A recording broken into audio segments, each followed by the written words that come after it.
je reprends mon souffle. Je filme le book haul, donc je fais des allers-retours dans les chambres et tout pour voir ce qui est rentré, notamment parce que je veux vous montrer ce qui est rentré dans les bibliothèques de mes hommes, mes garçons, plus mon homme, qui potentiellement pourrait m'intéresser. Et je vais vous montrer aussi dans cette vidéo, non pas les livres qui sont rentrés par le biais du calendrier de l'Avent, parce que je vous les ai montrés tout au long des vlogmas, mais tous les livres qui sont arrivés pour Noël et autres. Décembre, ça a été une catastrophe. Enfin, ça a été un vrai bonheur. Il y a 2 poids 2 mesures, hein, voilà. Bon, on va commencer avec ce qui est rentré dans la bibliothèque familiale, avec ce que j'ai pu offrir ou ce qu'on a pu offrir à mon homme.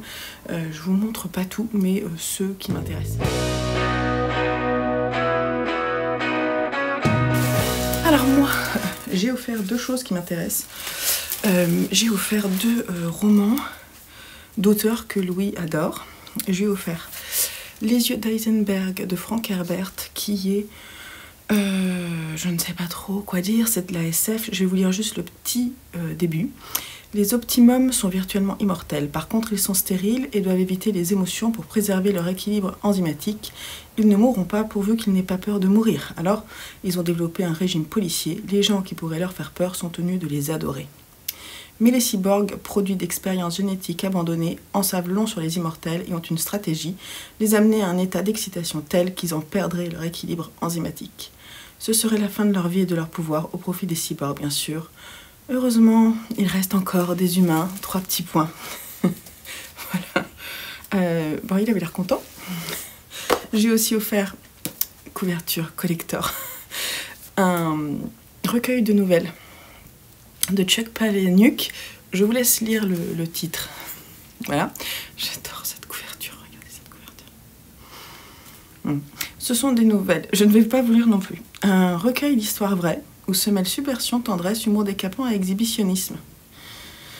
Il démontre combien la réalité peut dépasser l'imagination et dévoile ainsi l'envers du décor de ses romans. Il nous fait découvrir une autre Amérique dont les héros illuminés ne sont pas si éloignés de nous. On ne ressort pas indemne de ce voyage au bout du bizarre et du tragique. Voilà, donc il était particulièrement content. Il y a eu des BD aussi que je lui ai offert. Je lui ai offert, par exemple, les Gottlieb. Je vous mettrai les 2 couvertures. Le cadre a changé parce que le pied s'est dévissé. Donc je vous mettrai les 2 couvertures. Je vous retrouve. Donc ce sont des BD, j'ai peur que le pied retombe, des BD que Louis et moi avions quand nous étions enfants dans nos familles respectives, et je trouvais ça cool de nous les offrir, entre guillemets, hein. Voilà, moi je les ai lus et relus, ça ne veut pas dire que je les relirai pas, mais j'adore. Je lui ai aussi offert une belle édition de la balade de la mer Salée. Je vous mets l'image. Et puis je lui ai offert aussi le tome 2 de Breuzrecreux. Mais là, il n'était pas tout à fait emballé. Voilà. Et puis, ben, c'est tout. C'est déjà pas mal. Hein. Ça fait quand même des BD. Je réfléchis.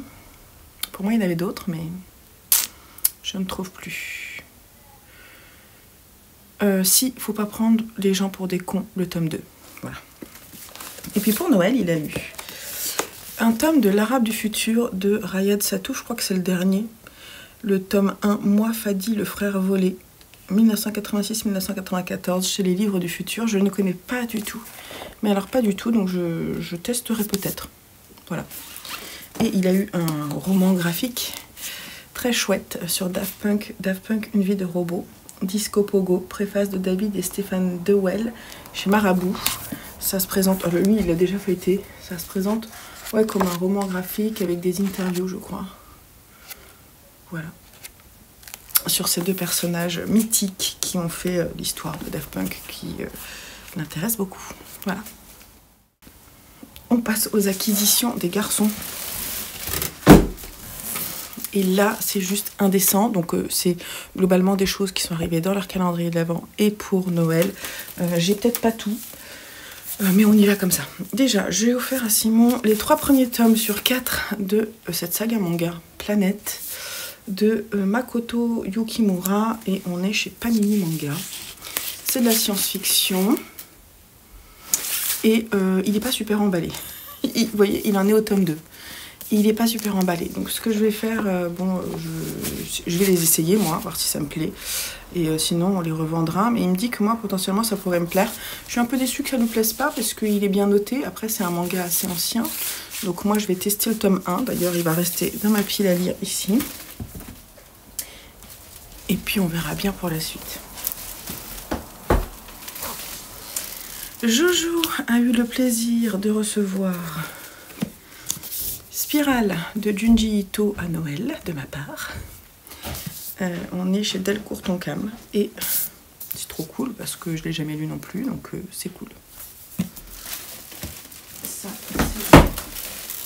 J'ai offert à Simon le dernier tome de la première saison, on va dire, de Super, de Frédéric Maupomé et David, Retrouvailles, aux éditions de La Gouttière, et c'est trop cool. Celui-là, je vais le lire. Alors, un essai que j'ai offert à Joseph, n'y voyez pas de message subliminal. Juste un peu, c'est pour rire en fait, c'est une petite anecdote entre nous. Donc je lui ai offert « Tu seras un homme féministe, mon fils, manuel d'éducation antisexiste pour des garçons libres et heureux » d'Aurélia Blanc, chez Marabout, qui est un essai bien costaud sur le sujet. Hein, je vous montre, on est vraiment sur du texte, quoi. Donc c'est plus à destination des adultes. Voilà pourquoi j'ai un petit doute.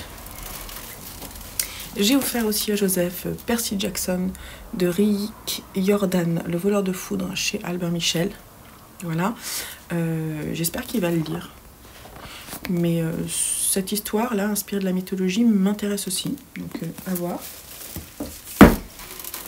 Pour une future lecture dans la chambre de Lucien et Joseph, on a acheté, alors j'ai offert Fables et légendes coréennes de Anne-Claire Duval chez Inis, qui fait suite aux Fables et légendes japonaises qu'on avait beaucoup aimées. Il y avait 2 tomes si je ne me trompe pas. Et donc quand j'ai vu qu'il sortait la même chose un peu inspirée des histoires coréennes, du coup je me suis dit c'est l'occasion. J'aime beaucoup cette collection et je pense que ça peut être vraiment chouette à lire, à découvrir. À Lulu, j'ai offert le dernier tome sorti de Masque. C'est le tome 3, ouais, Le Masque de Bridgella, de Joël Jurion et Kit Toussaint aux éditions Le Lombard, que j'ai lu il n'y a pas très longtemps, le tome 2, je vous en avais déjà parlé. Du coup, j'ai très envie de lire le tome 3. Ça, c'est un cadeau de Noël fait à Joseph, je pense de la part de ma sœur, je crois. L'éternité béante, Étienne Klein, LF Bollet, Christian Durieux et Sienstein Revenez. Donc c'est aux éditions Futuropolis dans la collection Les Liens qui libèrent. Et j'ai même pas feuilleté, mais moi c'est vraiment une BD de ce type. Et ça peut être intéressant. Il n'a pas eu le temps de la lire encore.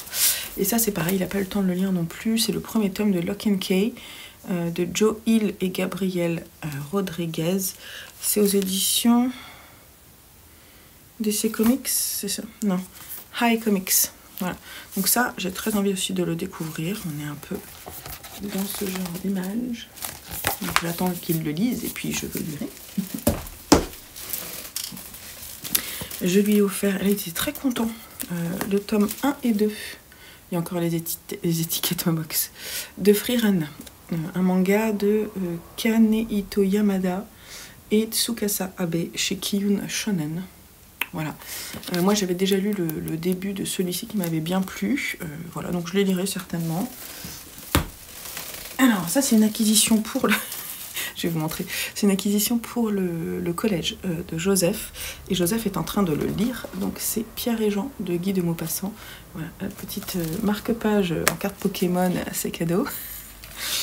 C'est un texte intégral et ça a l'air pas mal. Voilà, donc lui il n'est pas trop content de le lire hein, parce qu'il avait lu La Parure et d'autres nouvelles, il n'avait pas trop aimé. Donc j'espère qu'il préférera celui-ci, mais moi du coup je le lirai aussi peut-être. Offert à Joseph ce très très beau roman dans cette belle édition Bon, alors je l'ai eu en occasion, donc du coup, c'est pas, le jaspage est un petit peu abîmé, mais franchement, il est quand même beau. Eragon de Christopher Paolini chez Bayard Jeunesse, que je lirai peut-être un jour parce que, ah, mais je suis tentée par cette histoire de dragon, puis cette couverture est tellement belle qu'il est possible que je le lise. Et aussi, alors j'ai offert Sacrée Sorcière de Roald Dahl à Lulu, et cette BD, je l'ai offerte à Joseph, mais Lucien aussi. Donc c'est l'adaptation en BD par Pénélope Bagieux, que j'aime bien, chez Gallimard Jeunesse. Voilà. Donc j'ai très envie aussi de la découvrir. Sinon, je crois que j'ai pas tout trouvé, donc je vais regarder ce que j'ai d'autre. Oui, j'ai aussi offert à Lucien le Festival du Dragonté, qui est le tome 2 de cette série, tout simplement. L'Attaque des Titans, volume 3, qu'il a eu Simon pour Noël, ça c'est cool. Et aussi le tome 3 de Imbattable pour Lucien. Et j'ai oublié aussi le dernier tome des Mémoires de la Forêt, que on va lire là, dès que l'école reprendra. Et le Garçon Sorcière, tome 3 aussi. Bon, là, vous avez tout vu. Donc, on peut passer aux acquisitions, à mes acquisitions, en dehors du calendrier de l'Avent, et il y en a pas mal. Donc, c'est parti, on traîne pas.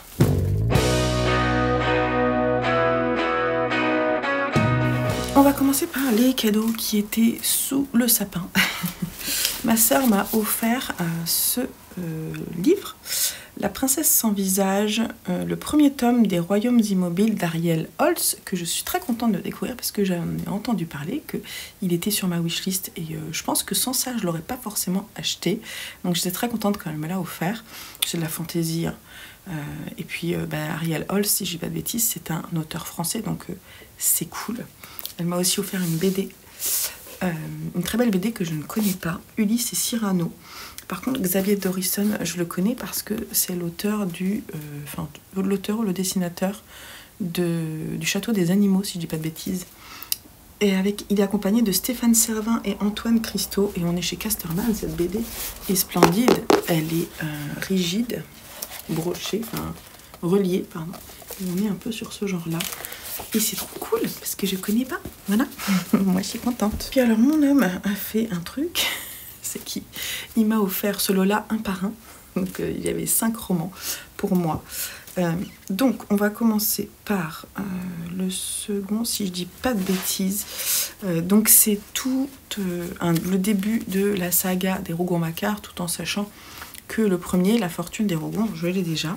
Donc je crois que le second, dans l'ordre de Zola, c'est celui-ci. Je dis peut-être une bêtise. Son Excellence Eugène Rougon. Donc on est au livre de poche. Moi en fait ce que je voulais c'était avoir des couvertures comme ça, avec les dessins comme ça. Donc il y a autant du folio que du livre de poche, mais j'adore les toiles comme ça. Voilà. Faut savoir que ce sont des livres que je vais lire sur ma Kindle, je pense. Ensuite, je vous les mets pas dans l'ordre. L'argent. Mais je crois que le suivant c'est La Curée. Et je suis contente parce que j'ai une nouvelle édition. L'autre que j'avais eue à la Bourse aux Livres me plaisait pas. Et j'adore cette toile. D'ailleurs c'est une toile de qui ? Thomas Kennington, elle est splendide cette toile, c'est un détail, hein, mais j'adore. Et là, c'est une toile de Pierre Tettar van Elven. Voilà, donc splendide. Ensuite, on a, peut-être pas dans l'ordre, l'argent et la conquête de Plassans. Et alors ça, je sais pas, mais j'avais pas l'impression de lui avoir mis, mais moi, il m'a mis Le Rêve, et en fait, je l'ai déjà dans une autre collection, mais du coup, je vais garder plutôt celui-ci, parce que l'autre, c'est une collection où l'image, c'est la même image, la même peinture, mais qui prend toute la couverture, je vais y arriver. Donc du coup, j'ai ces 5 là, vous voyez, donc on a le livre de poche et folio, mais moi, je suis contente, c'était mon choix. Voilà, donc je suis prête pour la découverte des Rougon-Macquart. Ok. Et puis, quand mon père est parti, il a dit vite, je vais terminer le bouquin que je suis en train de lire parce que j'ai envie de te le laisser pour que tu le découvres. Et en fait, j'en ai pas du tout entendu parler. Et en fait, c'est un roman qui est sorti soit en novembre, soit en décembre, qui est très beau. Regardez-moi cette couverture. Donc, c'est The Fisherman de John Langan, chez J'ai lu. Et en fait, il m'a dit que ça pourrait me plaire parce que c'est un peu horrifique. Regardez-moi ça, les écailles de poisson. Il est beau ce roman, n'est-ce pas? Et puis la gueule, et dans l'intérieur, il y a tout un dessin. Ça me fait un peu penser, c'est un peu inspiré de Monsieur Toussaint l'ouverture, je trouve, dans sa présentation. Et là, je pense que c'est de l'horreur. Et on est au nord de l'État de New York, dans les bois de Woodstock. Dutchman's Creek coule paisiblement, une rivière quasi poissonneuse, mais quasi inaccessible, et bien plus profonde qu'il n'y paraît. Mais je trouve que ça me fait vraiment penser au Perdido. Bref, voilà, Blackwater, quoi. Donc, je suis intriguée, je le lirai. Lui a mis du temps à le lire, mais moi, j'espère que ce ne sera pas le cas. Dans le calendrier de l'Avent de mes parents, ils m'ont mis ça. Et ça, comme ça, on se dit, ok, d'accord, ouais, d'accord. Mais qu'est-ce que c'est? C'est une Pléiade. Ok, que mon père, parce qu'en fait, c'est des chineurs de brocante, mes parents. Et donc, ils ont trouvé l'Iliade et l'Odyssée d'Homère, voilà, dans la bibliothèque de la Pléiade. Et c'est trop cool. Je suis trop contente. Encore une nouvelle Pléiade qui rejoint ma collection. Et cette année, je vais les lire. Donc là, je ne suis pas sûre de le lire celui-là tout de suite. Mais en tout cas, je ne veux pas les laisser comme ça, en l'état, juste pour décorer. Ce sont des livres que je veux lire. Je ne veux pas garder juste des livres trophées. Ça ne me plaît pas du tout sur le principe. Donc je veux les lire.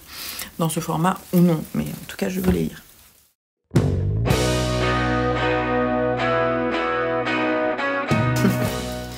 Ensuite, alors je me suis acheté, mais là je suis un peu déçue. Pour tout vous dire, j'avais envie de m'acheter petit à petit les livres qui font partie de ma liste des 100 livres à lire dans une vie. Je vous mettrai le lien parce que ma liste sur Livre Addict est accessible par tout le monde. Là, au moment où je vous parle, il y en a 99 parce que j'en ai déjà lu un. Mais voilà, ce sont des livres, on va dire... D'ailleurs, elle sera peut-être à nouveau... alimentée avec des conseils de classiques, etc. Donc c'est vraiment typiquement soit des classiques, soit des auteurs phares contemporains avec des romans que je n'ai pas forcément lus d'eux et qui pour moi sont un peu genre à lire absolument, vous voyez. Et parmi ceux-là, il y a ce roman, Les 4 filles du docteur March, que je n'ai jamais lu, de Louisa May Alcott. Et quand je l'ai vu sur Amazon, pour ne pas le citer, il était vraiment pas cher dans cette collection-là. Et comme d'habitude, je me suis fait avoir parce que je pense que c'est une édition Amazon. Et j'aime pas ça, je vous l'ai déjà dit, il faut que je fasse vraiment plus attention, ça m'énerve. Cette année, c'est la règle obligatoire. Moi, de toute façon, j'ai décidé d'acheter un petit peu moins sur Amazon, enfin, d'acheter surtout en occasion chez Amazon. Parce que en fait ça passe par Momox et par d'autres biais, peut-être des ressourceries, des choses comme ça, ça passe aussi directement par ce qu'on appelle le recycle livre, et ça je trouve ça bien. Donc je vais continuer à acheter sur Amazon. Pour ma part, c'est un choix personnel, vous avez le vôtre, et bon, on n'est pas obligé de le partager, mais c'est pas grave, de toute façon. Dans mon idée, de toute façon, moi, j'achète le plus possible en occasion. Mais cette couverture, il faut dire que toutes les couvertures de ces bouquins ne me plaisaient pas particulièrement. Il y avait juste l'édition Hauteville là, qui me plaisait bien, donc un jour, peut-être, je me l'achèterai. Et donc, j'ai reçu cette édition, et je me suis dit, ouais, il est beau, sauf que il y a quand même, je sais pas si vous allez voir, vous voyez, il y a des traits, là, l'édition. Donc, c'est un peu beau, mais c'est cheap. Je sais pas comment vous expliquer. Vous voyez, là, ok. Et après, quand on ouvre, on a toujours cette même... Il n'y a pas de... Comment ça s'appelle, hein? Ah zut, les marges sont vraiment rikiki, c'est imprimé jusqu'au bout là-bas, voyez. Et en plus j'ai déjà eu des soucis, par exemple la façon dont c'est écrit là, c'est comme si il y avait des passages à d'autres comment dire, des passages des passages à la ligne, vous voyez, pour je sais pas comment vous expliquer, je vous montre. Par exemple, là, il y a un passage avec un interligne assez grand, et là aussi, mais moi je suis pas sûre que dans le texte initial ça soit le cas, et je trouve que dans la façon de lire, ça peut prêter à confusion. Bref, je suis pas super contente. Alors du coup, je me suis dit, je vais le renvoyer parce que ça correspond pas à mes attentes. Ils m'ont remboursé, mais ils m'ont dit, vous gardez le livre. Donc je l'ai, mais je vais pas lire dans cette édition-là. Voilà. Donc je suis un peu déçue, je l'ai, je peux même pas leur renvoyer, quoi.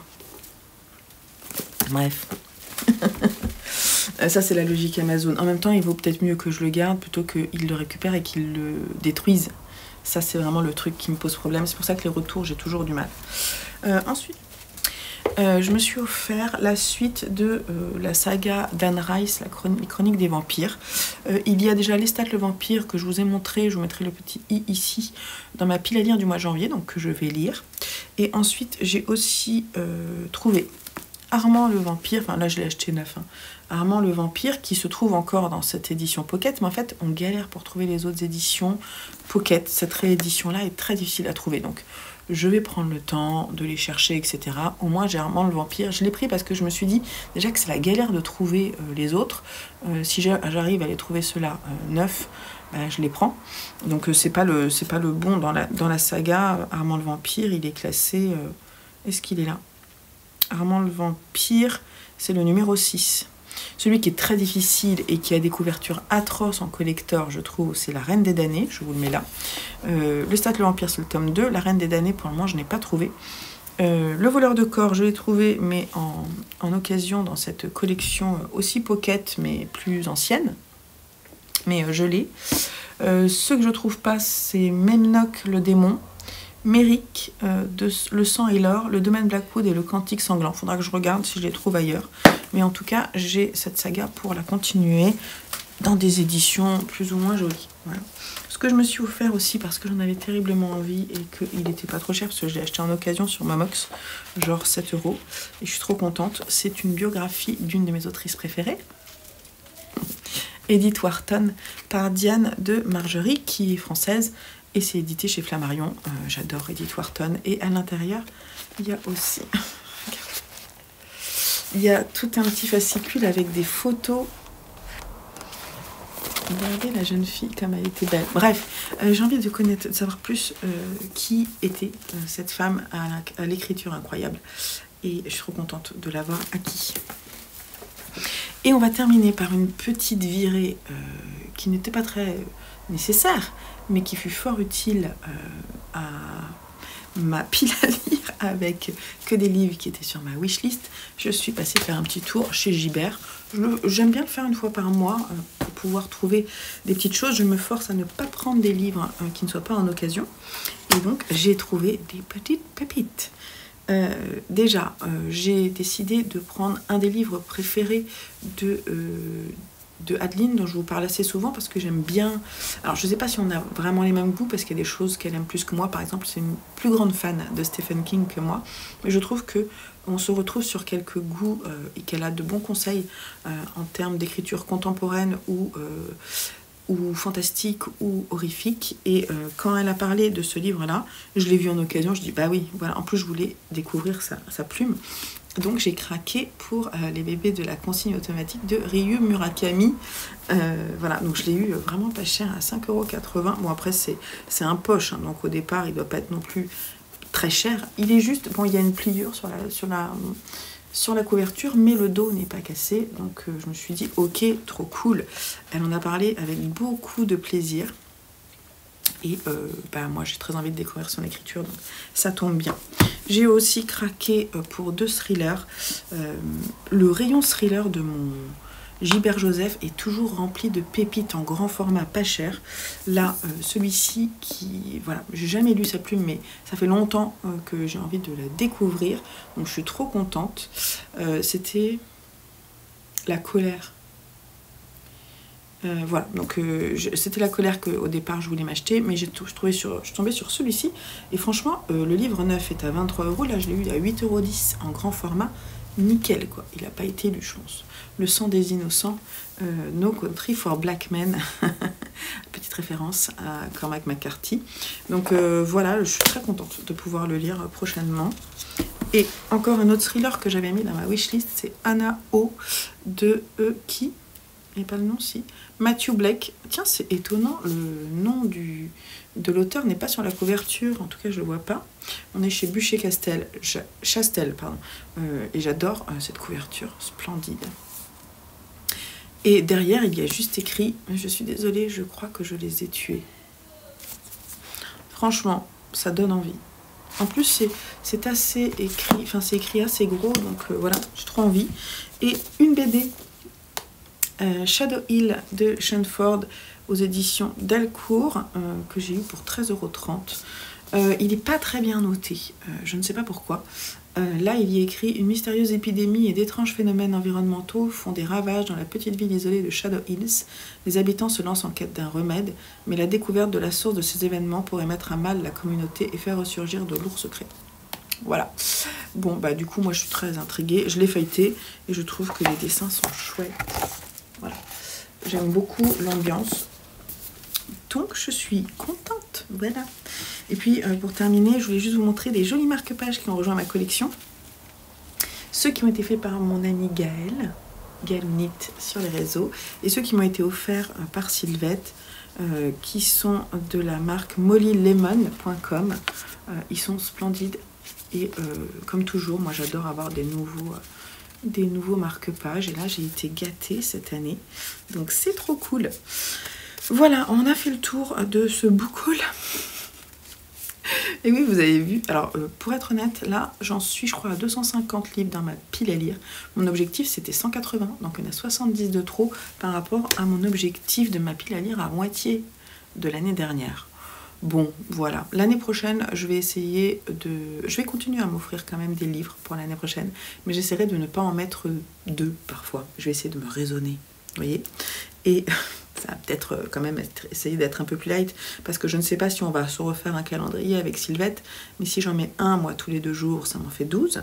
Et Sylvette, ça en fait à peu près 12 aussi, donc ça fait déjà 24 livres qui rentrent en décembre. Et comme je ne peux pas m'empêcher d'acheter des livres, hein, mes enfants disent que c'est une vraie maladie. Ça me fait rire parce qu'ils ont un peu la même. Hein. Donc c'est un peu l'hôpital qui se fout de la charité. Bah du coup, voilà. Du coup, bah, y a plein de livres qui rentrent, donc il faut être un peu plus raisonnable. Hein. Vous avez vu qu'en plus, ce qui rentre dans la bibliothèque de mes enfants ou de mon homme m'intéresse aussi. Donc voilà. Bon, allez, je vous laisse là sur cette parenthèse enchantée de pile à lire à rallonge. Et je vous souhaite de belles lectures pour 2025. Et on se retrouve très vite sur la chaîne pour de nouvelles aventures littéraires. Bye bye!